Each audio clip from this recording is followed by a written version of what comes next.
Sa CISAFI Basketball Games, Wild Kittens naka-eskapo sa Dragons. USJR Jaguars nagmangtas. Sila Kapuyan sa detalye.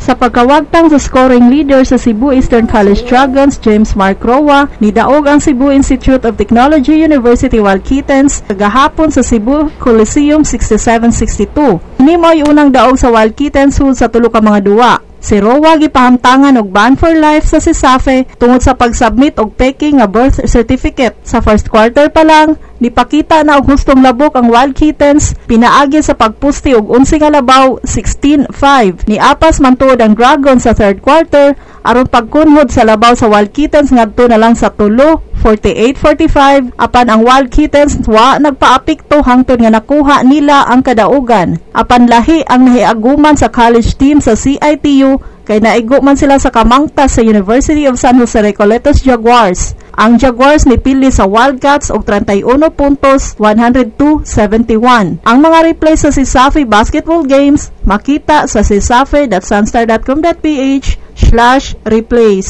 Leia Kapuyan sa Balitang Sports.